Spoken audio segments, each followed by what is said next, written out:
नमस्कार मंडळी. आज आपण आपल्या शेतात COVSI 18121 या व्हरायटीच्या ऊस बियाण्याची लावण करणार आहोत. त्यासाठी आपण हेल्दी आणि मीडियम मॅच्युअर असलेल्या ऊसाची निवड केली. नंतर आपण 2 डोळा पद्धतीने कट करून घेतला. कटिंग करत असताना आपण सुरुवातीच्या 2-3 कांड्या आणि शेवटच्या 2-3 कांड्या साईडला केल्या. बाकीच्या कांड्यांचा आपण लावणीसाठी वापर करणार आहोत. सुरुवातीच्या आणि शेवटच्या कांड्या लावणीसाठी न वापरण्याचं कारण असं की सुरुवातीच्या कांड्या जास्त मॅच्युअर झाल्या असतात, त्यामुळे त्यांची रिप्रोडक्टिव्हिटी कमी झालेली असते.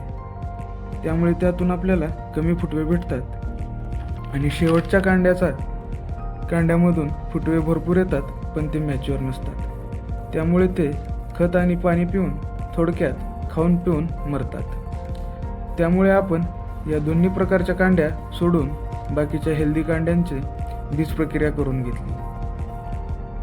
बीज प्रक्रियेसाठी आपण बेस्ट ॲग्रोलाईफचे वार्डन एक्स्ट्रा आणि प्लांटो कृषी तंत्राचे पिस्टीम वापरले. वार्डनमध्ये ट्रायफॉक्सिट्रोबिन 6% प्लस थायमोथॉक्झॉन 24% आणि थायपोनेट मिथाईल 3.5% FS या फॉर्म्युलेशनमध्ये आहे, जे की बुरशीनाशक आणि कीटकनाशक आहे आणि ते सीड ट्रीटमेंटसाठी एकदम योग्य आहे. त्यामुळे बियाण्याला कीड आणि बुरशी यांचा प्रादुर्भाव होत नाही. पिस्टीममुळे बियाणे स्ट्रेस फ्री राहते आणि उगवण चांगली होते. तुम्ही हेच औषधे वापरावे असे काही नाही. सेम कंटेंट असलेले पण चांगल्या कंपनीचे औषध तुम्ही वापरू शकता. नंतर आपण ते बियाणे मजुरांच्या सहाय्याने अंतरून घेतले. 2 कांड्यामधील अंतर 4 इंच ठेवला.